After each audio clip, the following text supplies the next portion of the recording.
Afternoon, everyone, and welcome to today's webinar. My name is Kevin Monroe. I'm your host for the afternoon. The topic of today's session is growing and grooming great boards.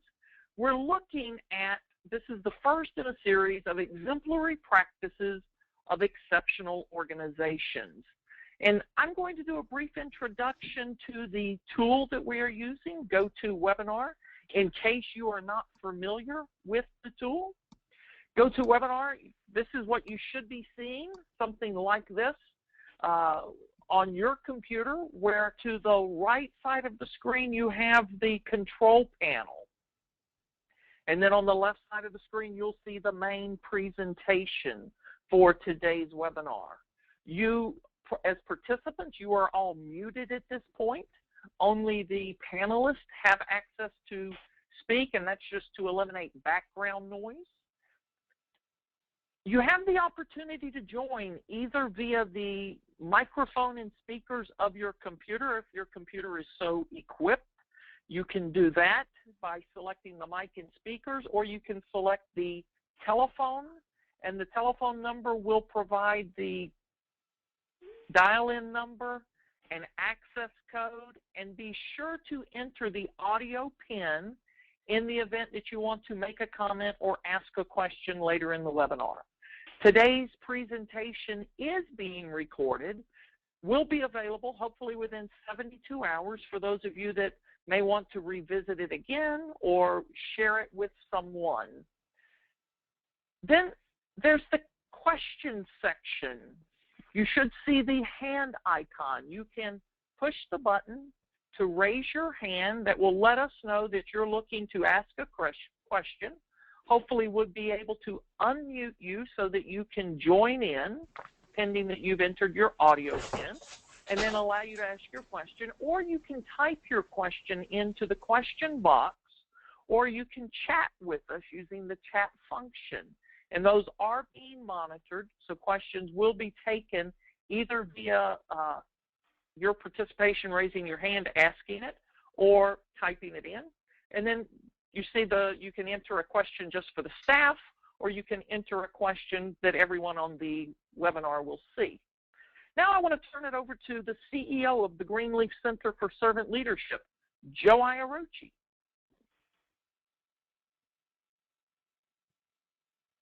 Joe?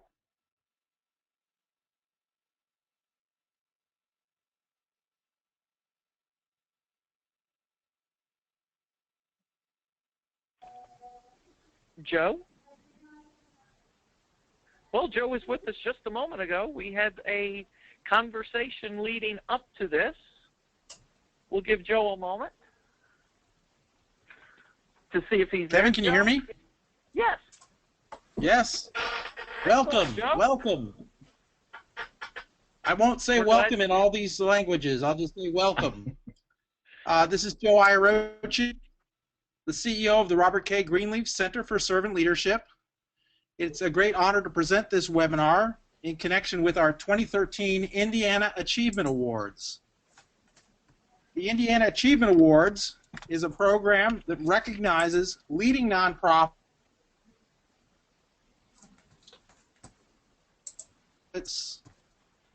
since our program started in 1999. Over $500,000 has been awarded to high-impact nonprofits in Indiana. For those of you who may not be familiar with support from the Sycamore Foundation and the wisdom of its leader, Jim Dodson, the Robert Greenleaf Center carried forward the Y Solutions Center in this last year. And that was a great honor for us and very consistent with our own mission at the Greenleaf Center to advance the awareness, understanding, and practice of servant leadership. We had a very rigorous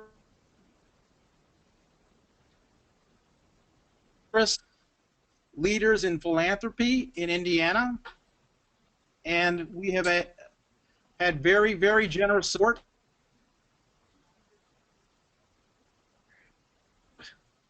And I want to acknowledge them now. You can see their names on this screen.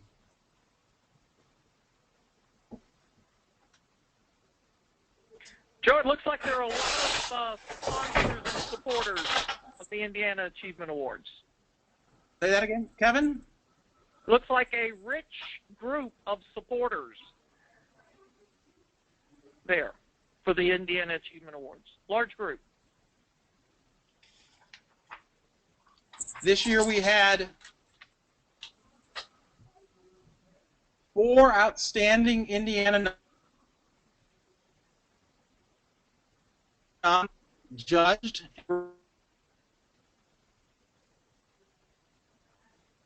Indy Reads, the Crystal House.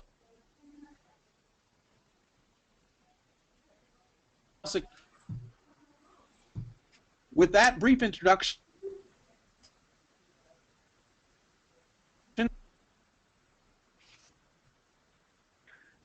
well, thank you, Joe. And I'm hearing some cutting out on the call. I hope others are not hearing that as well. All of us panelists have dialed in so that we are not subject to the ebbs and flows of Internet Protocol voice over IP. So I'm not sure what would be causing that. Today's webinar is the first quarterly webinar of a 4-part series. There'll be one of these per quarter. It's an online learning lab where we're learning from one another. We're learning from Indiana Achievement Award winners, as well as Indiana Achievement Award sponsors and other interested parties in the work of philanthropy. And the whole goal is for the webinars to be a mix of the science and the practice, or the theoretical and the practical, of what it really takes to have exceptional, extraordinary leadership and work happening in and through nonprofit organizations. So today's webinar focuses on governance and board leadership. The next webinar will be in January, where the focus will be on strategy development and strategic planning. The emphasis, or the approach of the webinars, is to take the learning from Indiana Achievement Awards and share it broadly beyond the state of Indiana to nonprofits all over the country and beyond, even via the technology of webinars and the internet, in hopes of raising the water for every boat on the river. So it's not just the Indiana Achievement Awards winners that are benefiting, but everybody that benefits. So to set the stage for today's call, let me introduce you to who you will be hearing from. We've got 2 presenters that will be sharing. The first is Larry Smith. Larry is from the Leading Edge Advisory Firm. Formerly was with the Center on Philanthropy at Indiana University. So Larry will be joining us today talking about the business case for good governance, great governance from nonprofit organizations, sharing that the science or theory side. And then we'll be hearing from Tim Nation, Executive Director of the Peace Learning Center and a 2013 Indiana Achievement Award winner, who will be sharing just how it is that they have implemented many of these exemplary practices in and through their organization. So with that, let me turn it over to Larry and invite Larry to join us and share with you his perspective around board governance as an essential. Thank you, Kevin. I appreciate it. And good afternoon, everyone. Really honored to be here today, and look forward to hearing your questions and comments. Let's just jump right in. So board governance, the case for governance. I'm going to be as succinct as possible here, and so please jump in if you have questions. So nonprofit organizations that have strong executive directors are more likely to fail than nonprofits that have strong boards, and there are myriad reasons for this, not the least of which is that strong executive directors are often called away to go run another nonprofit organization. So that also gets into succession planning and some other issues that are board responsibilities. But at the end of the day, hopefully you won't have to be in a position to choose either. Hopefully you can have both. But if I personally had to choose one or the other, I would have a very strong and engaged board. Nonprofits that are governed well tend to be more successful at generating financial resources. This might be counterintuitive to some, but at the end of the day, economists have a phrase, the substitution effect. So each of us has many choices to make when it comes to spending our discretionary income, and nonprofit organizations that are governed well meet their results and affect positive change for the community at large, and therefore it's generally easier for them to raise the necessary funds to carry out their mission. And then finally, as a board member, it is your responsibility. And I always encourage board members or potential board members, don't sign on if it's not a priority. Obviously, we know the 3 legal duties: duty of care, duty of loyalty, duty of obedience. But I also argue that it is a moral responsibility that goes beyond these duties. You should be, it is, in my opinion, a moral responsibility to be an engaged board member. So challenges to good governance: board members who aren't committed. And I think that goes without saying. Often when nonprofits are new, it is difficult for them to attract board members, or they just want to have the proverbial warm body in the seat. But it is imperative to have board members who are committed to the organization and the time that it takes.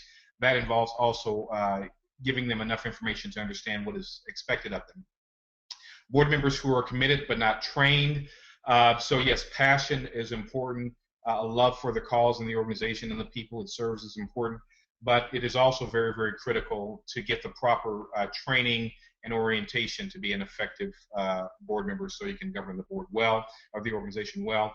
And then executive directors who, unfortunately, sometimes for a variety of reasons, don't always share pertinent information with the board of directors, maybe for fear of termination or embarrassment or whatever. But it is very, very difficult to be a good board member if you don't know what's going on, obviously. So consensus building on the board, and I really are looking forward to Tim's comments in this regard, but consensus building is incredibly important. Select a board chair who is a strong facilitator, who will ensure that each board member has her or his say, is adequately engaged, and so on.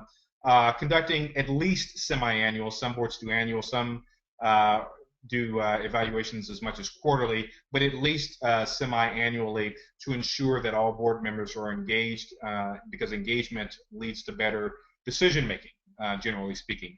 And ensure that the board is executing its role in implementing the strategic plan.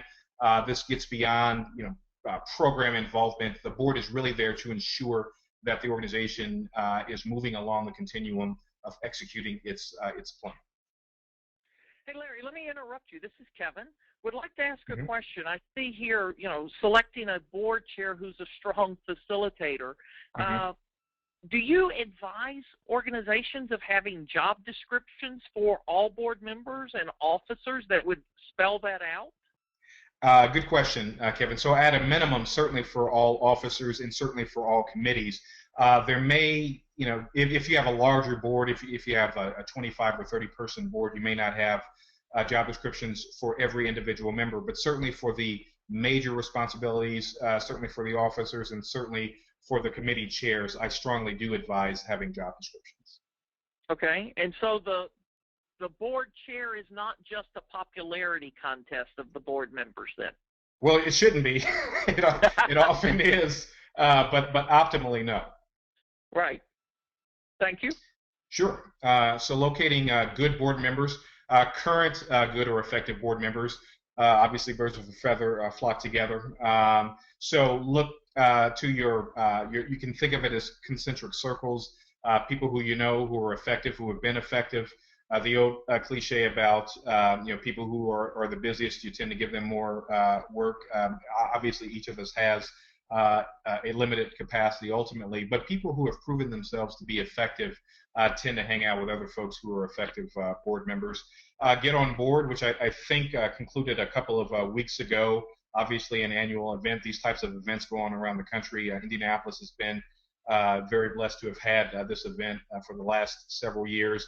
And people who are very, if you know, you can certainly Google that if you're not familiar with it, but highly recommend get on board for attracting board members, although you still want to vet them, obviously.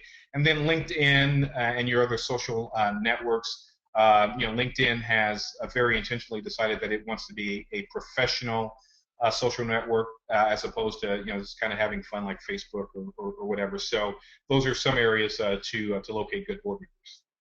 And Larry, on that, I'm not sure if others on the webinar have seen this, but just in the last week I received an email from LinkedIn announcing new tools that they have for helping nonprofits find board members or potential board members in their communities. So LinkedIn is really big on this and trying to use their platform to connect nonprofits with great board members. Absolutely. Highly recommended. And then getting board members engaged.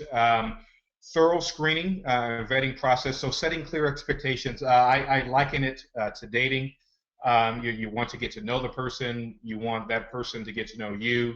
I encourage boards to invite prospective board members to a couple of meetings to a couple of board meetings, that is, so they can see how the board operates. They can understand what is expected of him or her. Often it is the case that, again, you're looking to fill a critical spot, and you just kind of go on, you're someone who you know or someone who's a good person, and that's fine. It may work out well, but I think to be fair to the person who you're looking at to be a board member, as well as fair ultimately to the organization and the constituency it serves, it's very, very important to have those expectations set. That leads to having a board buddy, someone who has been on the board who can show the other person the ropes, watch out expectations, that kind of thing. I think that's tends to be a very helpful kind of relationship. Board evaluations, can't emphasize that enough. Unfortunately, a lot of boards ignore measurement, evaluation, assessment, and you really don't know how you're doing unless you ask critical questions. And individual and collective, by the way. So each board member should kind of do a self-check to ensure that her or his responsibilities are being fulfilled, as well as the needs the reasons for which you joined the board are being met. And then having meaningful meetings, having a consent agenda, not getting bogged down in program detail, but keeping it high level and strategic. Obviously, with smaller boards or smaller organizations or newer organizations, that's sometimes difficult. Often board members are compelled to be involved in program details, but ideally you want to have them involved in higher level governance and strategic work. Excellent. Thanks so much for sharing that with us, Larry. We're saving questions for a little later in the webinar. If you have questions, you can type those into the question section, and then we'll revisit those later. But Larry's done a great job of kind of setting the stage and the backdrop and why all of this is important. Now we want to invite Tim Nation, who's the Executive Director of Peace Learning Center, to join us, and he's going to be sharing their practice, things they've done. And Tim, we welcome you, and I know you're going to give us a little introduction into Peace Learning Center, but I also want to say congratulations, because just earlier this month you celebrated a great milestone with the organization, and what was that? Yes, I'm so happy that we are celebrating 15 years of service. We started here in Indianapolis, Indiana 15 years ago through community partnerships and with other not-for-profits, with school systems, and this amazing philanthropic community. And so we're celebrating 15 years of service. Fabulous. And we're so glad that you could join us. And folks, I'll just tell you that the conversations I've had with Tim leading up to this have been quite exciting for me, and I believe that what he will be sharing with you is very practical, but I also think as they talk about what Peace Learning Center does, their work, and how they to taste their own medicine in the leadership of the board will be exciting. So, Tim, I think you have control of the presentation at this point to just carry us through. Yes, I am. I'm trying to get control of it right now. I see what you have up, but I don't see the button that I need to hit to get my view up. Okay. Okay, here we go. Okay. It's up now. And so we'll get started. So yes, I am the executive director and one of the founders of Peace Learning Center. We got started with this beautiful building back in 1997. We were doing work in the Indianapolis Public Schools, teaching conflict resolution and communication skills, trying to get kids to learn how to be peacemakers. And we started a program that grew into a community partnership that has now reached over 165,000 people around the city of Indianapolis, and we have our programs now in 7 states and 5 countries around the world, all from work that we started back in '97. We try to focus on teaching about emotions and what we deal with emotions and how we deal with our social and emotional states. We feel as if it's a missing link in our education system. We have so much emphasis on math and science and English that sometimes we forget about those important things like relationships and our ability to handle our anger and our ability to connect with nature, and so we make sure that we weave nature and personal skills into helping kids and adults connect with that peace and peacemaker within. In fact, our mission is to educate, inspire, and empower people to live peacefully. So how we do that, we do a lot with facilitation. We started with AmeriCorps when we first started. We had 50 full-time AmeriCorps members, and we grew our programs into, by year 3, we were over a $1 million organization, and we also had, we've had a lot of investment from the school systems and in philanthropy to help grow our organization. So so we're happy with that, and a big part of that has been our work with our board.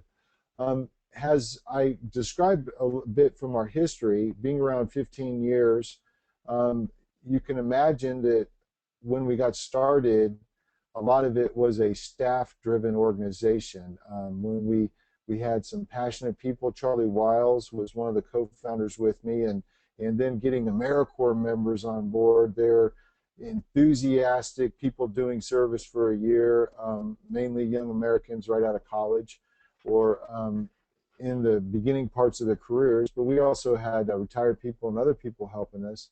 And we grew our organization quick and large. And then at the beginning, we started just bringing the board along with us, but then through the years, we've tried to have a better balance between a strong board and a strong staff. And I can't say that our board is perfect. I don't think any board is perfect. But we were trying to do some things at the beginning by learning through other people's experiences how that we could structure it correctly. So I want to talk a bit about some of the main things that we do around a consensus, about recruiting board members, and instituting term limits, and then also some ideas on your board member orientation and team building. I want to give you some practical ideas and skills that are easy to implement, and also appreciate questions or any dialogue that people want to have. So first of all, people say consensus, what is it? Well, with the consensus process, we do not use Robert's Rules of Order. Instead, we use consensus. And what does that mean? Well, what it means is that we care and we want to hear from all of our board members. We feel that if people want to have ownership, they have to understand what direction that we're going in, and they have to ask questions and really be part of the discussion and the decision making. So board members are encouraged to freely express their thoughts and opinions about issues being considered. And also what's interesting in the consensus process is when somebody expresses an idea or a thought, the group is supposed to take ownership over it rather than trying to just assign it to one person. Instead of, oh, well, that's Ann's idea. Well, let's the group take ownership over it and discuss it in dialogue. Another part of consensus is this idea that everyone needs to be on board with the decision. Think about how wrecked Congress is. I don't think we could right now get anything passed with 99% unanimity. But one of the problems with just the simple majorities is if you really have 60%, 6 people say yes and 4 people say no, is that really a strong decision that everybody's going to support over the long run? If you really have opponents and you have proponents to different issues that debate rather than dialogue and try to find an answer, then that can cause a lot of stress within an organization itself. And so, but at the same time, this idea of consensus is you want everybody to be on the same page, but there are other options if somebody does disagree. In our bylaws, if a board member does not agree with a decision, they can choose to step aside, saying they can state that they're going to step aside, but they're not going to delay the decision, nor will they say they oppose it. If they step aside, they have to let the decision move forward, and they also have to support the decision in the future.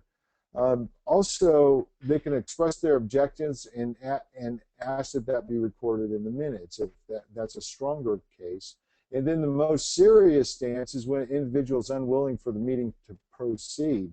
Maybe there's something that is so controversial that it needs more time for dialogue. It needs to be tabled for a month so the person who has issues can talk and dialogue out with the other board members before it will move forward. Now, some people say, oh, well, consensus, doesn't that take forever?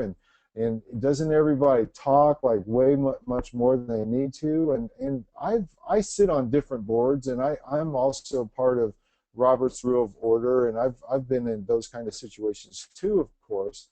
But you know what, the fact of the matter is I rarely am on a board when anybody votes no on anything. So I would argue that many boards operate on consensus, but they don't call it that, if that makes sense.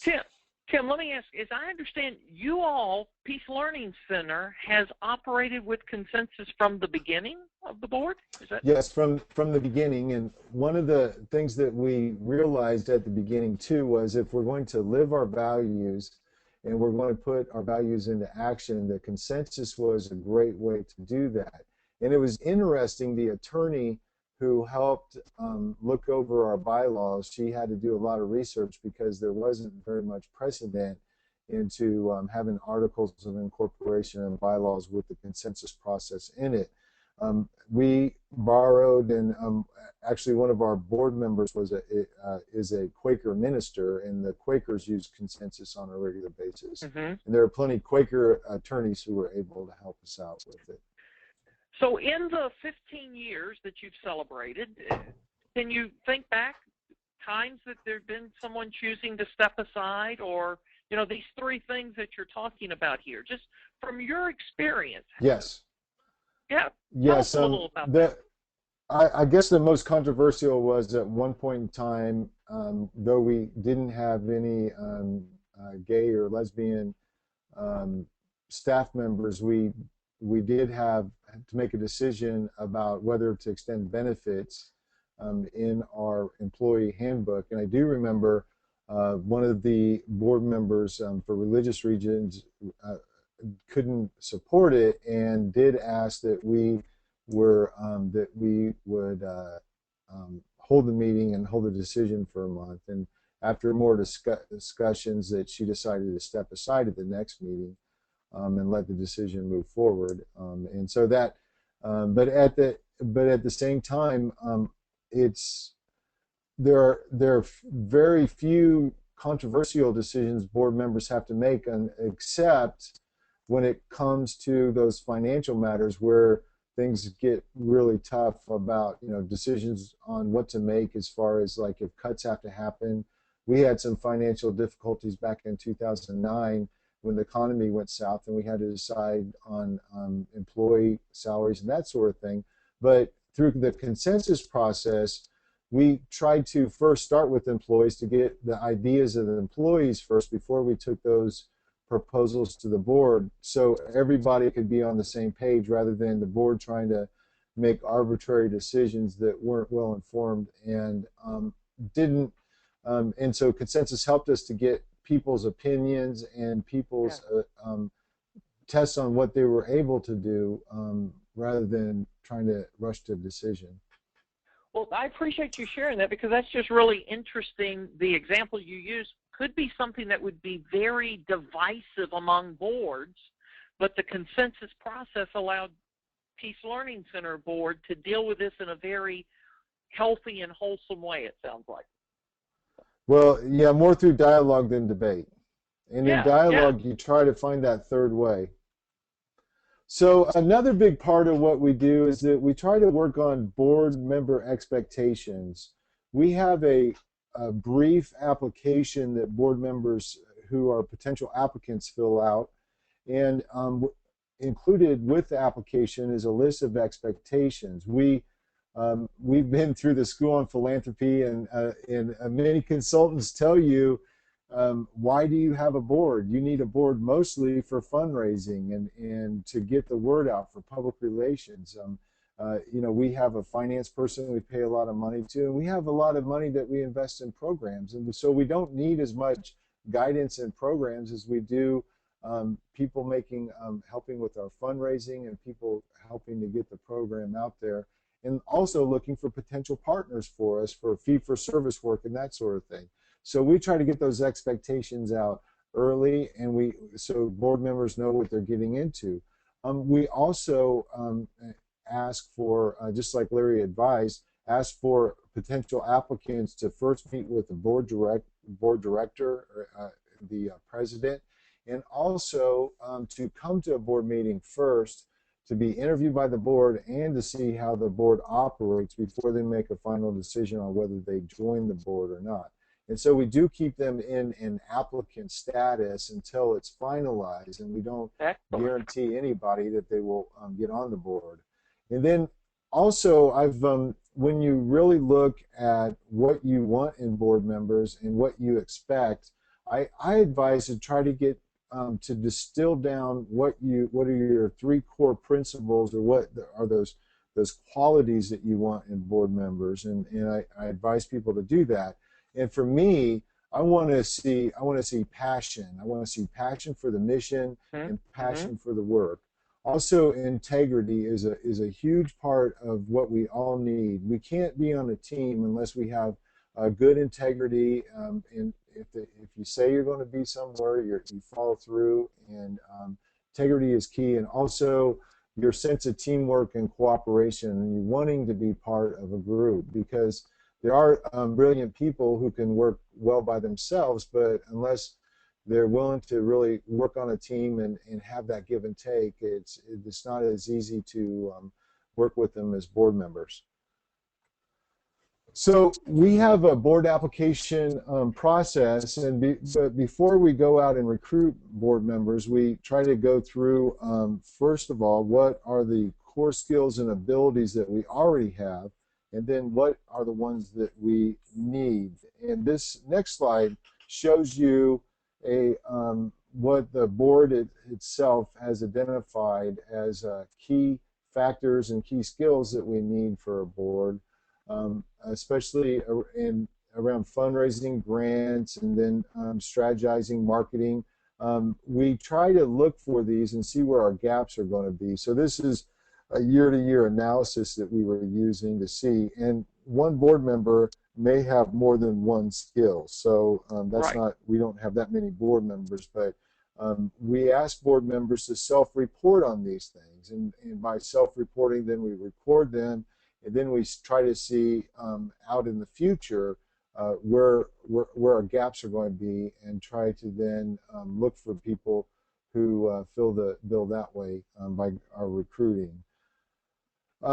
Also, so when you on that table, yes, please. If I may ask them, you're saying yes. in 2010 there were 9 of the board members that had strength in fundraising, identified that as an area of focus? Is it? That's correct. Not that you needed 9, but you had 9. We have 20 board members, and okay. so yeah, and so that a lot of that more. was right. That's excellent. Yeah. Yes, and and that's what we recruit for, and that's what we talk about, because we do believe that that's one of the most important functions the board can accomplish, and that's where we need the most help. We have a small development department, and most of our money goes into programs, so that's where we need the most help, and that's what we recruit for.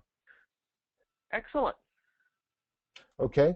So next we talk about instead of trying to grab a board member when you have a vacancy, we try to recruit a class of board members. And so right now we're telling our board members that, our applicants, that we're recruiting for people who will come in February to our February board meeting. They need to fill out an application right now and meet with the board president. But then in February they would come to a meeting, and then we would vote on them in March, and then in May they would start with their first annual meeting. So the first meeting they'll come to is a full day meeting where we do a lot of work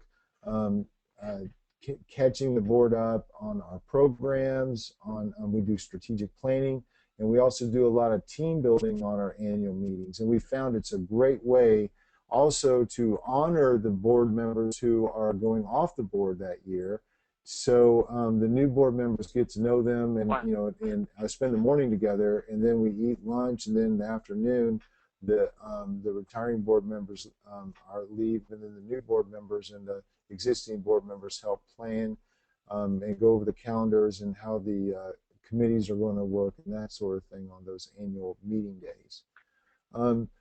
We've tried, well, the orientation is so key for new board members, and they will tell you that if you don't do an orientation, you can get 6 months into a new board term and they'll still be complaining that they don't know what you do. And so it's really important to provide an orientation, and we try to mix that in with the class that is coming in. And sometimes, like if a treasurer leaves or somebody we really need, we will bring them in the middle of the year, and but we make sure to schedule an hour or two orientation, even just before a monthly meeting. Ask the person to come an hour before the meeting to meet with the staff and to get an orientation.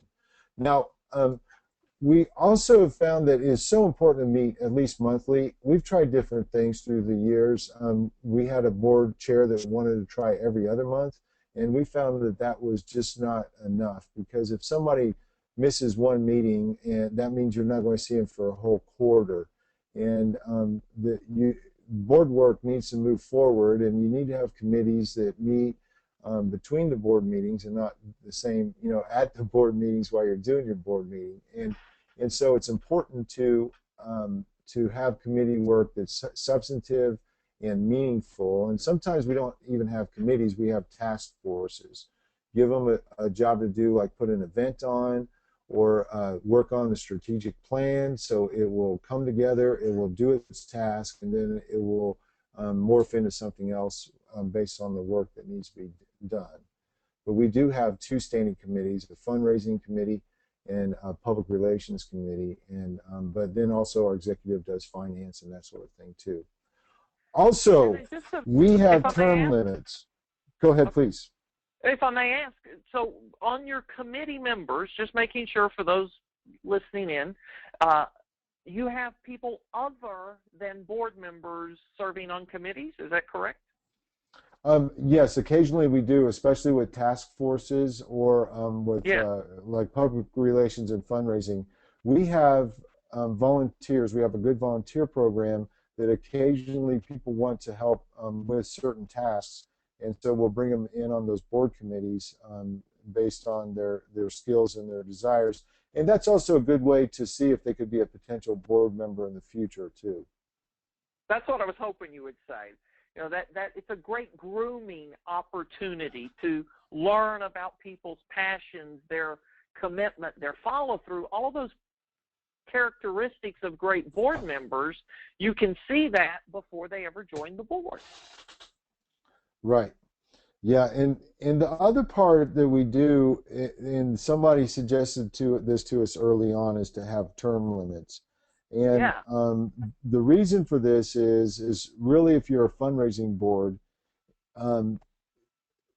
if your board member doesn't really connect with anybody in those first 3 years of one term, and then you give them another chance, after 6 years you can do 2 3-year terms on our board. It's actually it's the first term is 3 years, and then you can renew for a year for 3 years after that annually.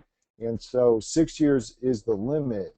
Now that sounds like a long time to some people, and it sounds like a short time to others, but really, if a board member was successful over those 6 years, then you probably have gained, their connections, and they've helped, do what they can. And after 6 years, and they've been through all their connections.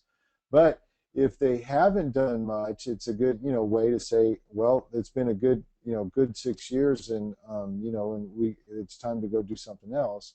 And we have a couple board members who have come back after a few years too, who are really good board members, and we recruited them back for their historic knowledge. When you're always getting new classes of board members in, sometimes you need that. And so some, boards have board members that have been on for 20 years, and so we're missing that in some ways. But I don't know how much we're really missing. Yeah. Okay, and so I also think it's really important to celebrate success. Our board chairs sometimes give out, call people out and say what they did that last month, or if they helped with a fundraiser or that sort of thing. That's really important to celebrate success too, because people are giving their time and their energy, and sometimes we forget that we need to honor them. So I just want to go through a couple other things when it comes to getting your board together and thinking about the group dynamics. This is a basic thing that you need to do when you're thinking about an orientation. When you're thinking about any group of people that get together, you should first answer 4 questions. Who am I? Who are you? What are we going to do, and how? Very basic. I know it's very basic, but so many people forget to do the who am I, who are you, and just go up to the what are you going to do and how. And if people don't know each other and they don't trust each other, then it's going to be really difficult for them. So this is important. It's important to do.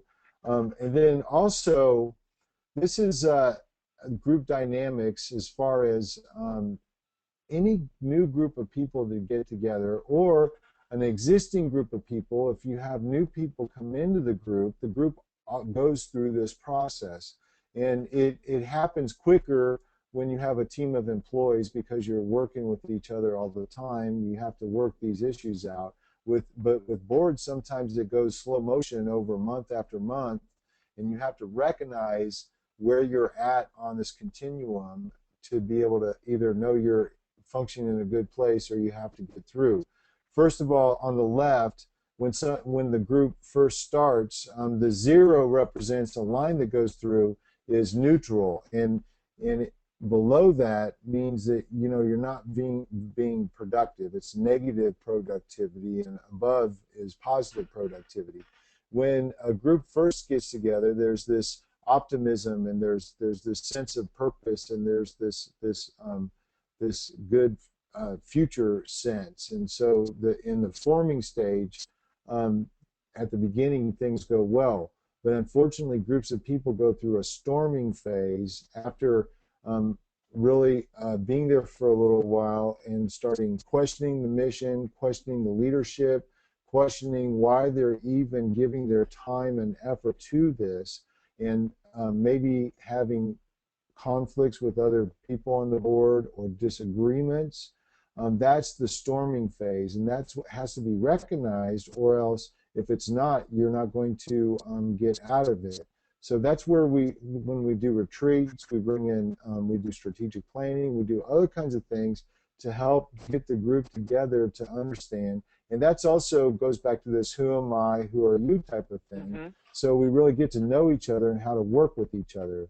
Then the norming starts taking place, and then performing is where we all want to be, trying to help move things forward. So, so with that, we also, this is a process that we use at Peace Learning Center that we teach.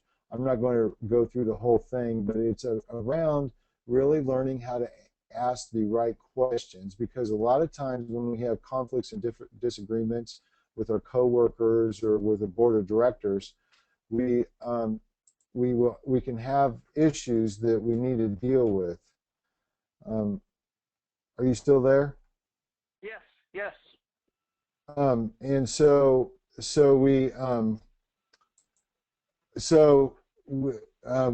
need to learn what questions to ask and how to get to the other person's point of view. This step process is something that we teach and that we have our staff members help teach our board. So we have the advantage of a lot of our work is around social emotional learning and teaching people how to get through disagreements. So we use those resources that we have in our staff people to help work with the board and help them learn our processes to help work through the issues. And so I just want to, yes, please.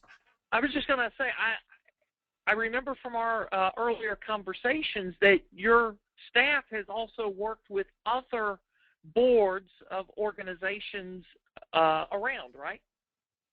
That's correct. We work with, we've had a number of staff development things, and one of the things that we love to do is when we get a group of people together is to help focus on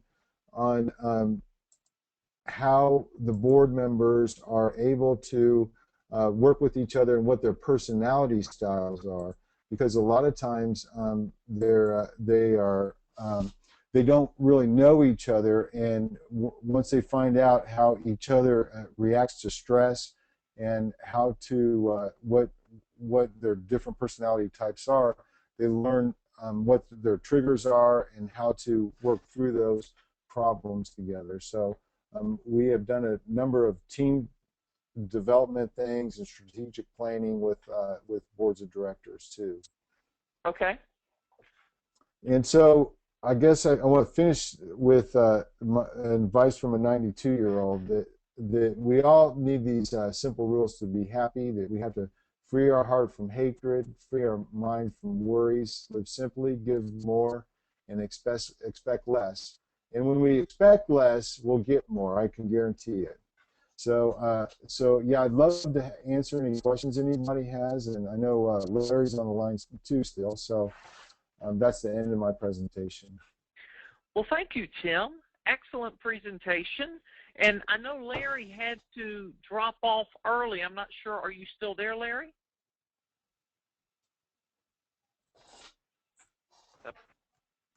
Maybe Larry has dropped off. We knew he had to leave at about the 2:45 mark. Okay. So there are a couple of questions that have come in. One is, a general question of how to keep the board engaged. And Tim, I'm wondering if you or if Larry's still with us, if you have any ideas around that? I think one of the big things is to have substantive work for the board to do. And the board does not want to come and listen to reports. And so I think one of the important things is to get a third party to come in to help the board through strategic planning. I think a lot of times we forget that we really need to put those 3 to 5 year plans together. We need to occasionally revisit our mission and our vision, and we need to get the board's input. I think one of the things that we've done with our board, even in an hour-and-a-half meeting, is periodically do a SWOT analysis. SWOT being strengths, weaknesses, opportunities, and threats. Board members want to talk. They want to work in small groups.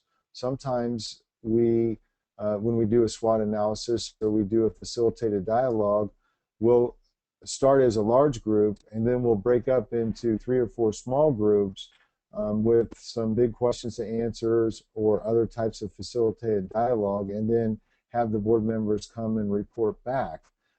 That way, they have a chance to work things out and talk in smaller groups so everybody gets to be heard, rather than trying to fit everything into a large group meeting. We also sometimes will do team building and icebreakers during our board meetings. For example, the concentric circles exercise is an excellent exercise where you just have everybody stand up, pick a partner. There will be a circle on the inside and a circle on the outside where people are standing across from each other, and you ask them big questions around, tell a story about when you had to tell somebody else about your agency.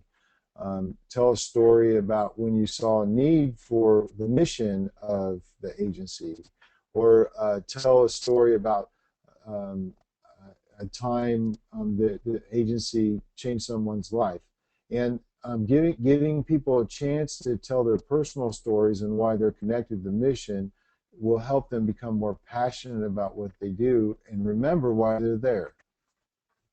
Absolutely. I love the tying it to mission and always keeping mission front and center for the board members.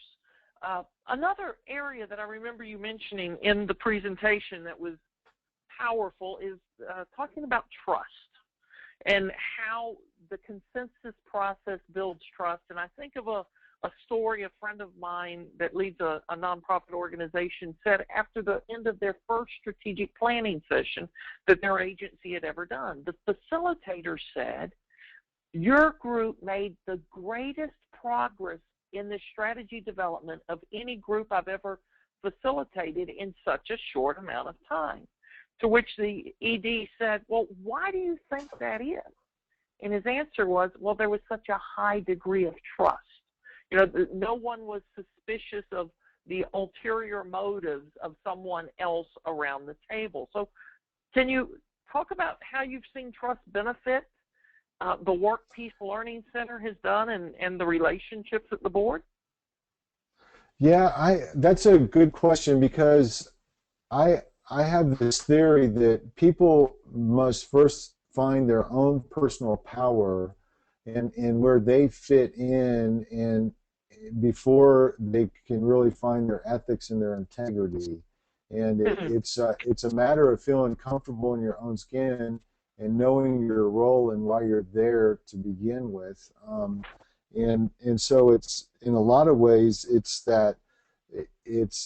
trying to help people know their role as a board member and have a good understanding of all the different programs and services and the things that are going around. And that's we really encourage our board members to go out to the schools where we work at and come to the center when the kids are when students are being taught, and really get a sense for what we do, so then they can make educated decisions on what direction that we're going to go. And so being able to trust somebody is also, the staff needs to trust that that board member is educated enough to make that decision too. And so that sometimes decisions don't get implemented because there's a problem with the trust between even the staff and the board that way. And I've also seen it go south. Go ahead, please. No, that's a great point. Not just amongst the board members and the executive director or the CEO, but among the staff as a whole. Because I've seen that too, where staff don't feel well represented or well cared for and concerned about from the board. So great point that you made there, that it extends all the way through the organization. Tim, would you say? Go ahead, please. Tim, would you say a word or two about how you involve the staff and the board and connect them? Yes, we have 5 or 10 minutes at the beginning of most board meetings where we invite a staff member to come in and share the programs that they're doing and some stories from what's being accomplished in the community, and also to answer questions. We also invite the staff to our annual board meeting. We put about an hour and a half in the morning to get the annual update from each of the programs and for questions and answers, and then also invite the staff to lunch with the board members during that full day. So we've also mixed the staff members and the board together when we do strategic planning. It's really, I think it's important to have people from the field sitting around the table with the board members too, to have that kind of relationship. However, when we do our monthly meetings, we just have our development director and executive director there. We don't overdo it, because the other part about it is you can overdo it. You can have too much staff representation in the board where the board just, well, I don't see a role for me because the staff's doing it anyway. Or the other thing that can happen too is that the staff members, need their own time. Our board meetings are in the evenings, and after they've had a full day of work, and to overtax your staff can be a little too much too. Well, I'm watching our time. We've got one more question, and then we'll make some concluding remarks here. I'll start with a comment. I loved, Larry started talking about board buddies, mentors, however you want to frame that. Then you talked about this orientation process, and I love the way you described the full-day orientation and the morning half with the current members or retiring members, and then the afternoon. But I was thinking that the whole idea of orientation and board buddies is to shorten learning and heighten engagement, because you've talked about being on other boards. I've seen on other boards new members kind of take 2 or 3 months to learn the ropes without that orientation process. So do you see new board members engaging from meeting 1 the way you do it? That's hard to say. It depends on the individual. We have had the gung-ho board members who got in and wanted to start, doing events and helping us out right away. And a lot of that is because of their own experiences and knowing what was needed. But what I really was more just being engaged in the meetings and understanding the process of the organization, not so much all the other stuff, but not just being a wallflower for the first 3 meetings because they're trying to figure out the acronyms and what everybody's talking about. Yeah, I feel that of course after doing an orientation, their comfort level comes up a lot, and also though I'm surprised, sometimes disappointed, but it's just a reality when we do our annual meeting and we really get in the nitty-gritty of our programs. And I'm surprised that the board members have been here with us for 3 or 4 years. That's all new learning for them. A lot of times they're like, I didn't know we did that, or that's surprising to me. And you always think, well, I wrote it in a newsletter and it was a Facebook post and I sent an email on that.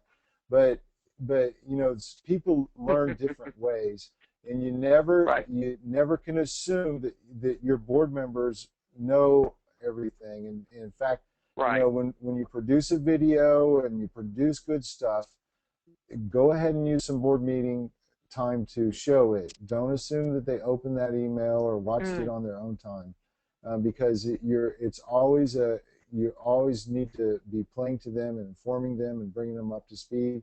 And even if it's the second time they've seen it, they're going to still learn more that second or third time. In fact, I know I've read that you got to actually hear things 27 times before it really sinks in.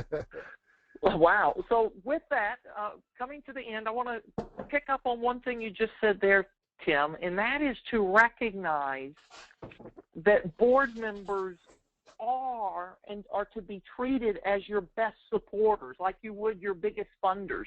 Don't take them for granted, right? You don't take your big funders for granted, so don't take your board members for granted either, but continually communicate with them. Great closing comment from Tim. We have a comment from someone that one of Tanya that was on the webinar said she enjoyed it very much, learned a great deal. So as we close, we hope that you had some kind of highlight, some kind of aha moment. We'd love for you to share that with us. There is a survey that we will ask you to complete as you exit the webinar. And I want to thank everyone that contributed to this, to all of the funders that made the Indiana Achievement Award and this webinar series possible, to Tim and Larry today for contributing and for taking time to prepare in the days and weeks leading up to this webinar what they would share, for Joe for his leadership at the Greenleaf Center for Servant Leadership. And we want to remind you that these will be quarterly webinars. The next will be in January. If you were on today's list registered, we will notify you when the next webinar is. And for those of you that feel like what Tim just said, you need to hear this again, maybe not 27 times, but maybe 2 or 3, today's webinar will be recorded. It will be archived and shared from the Greenleaf Center's website, so you can hear it again. So thank you. We do appreciate the time you've invested with us today, and we ask for your feedback in the survey when you leave. This concludes today's webinar.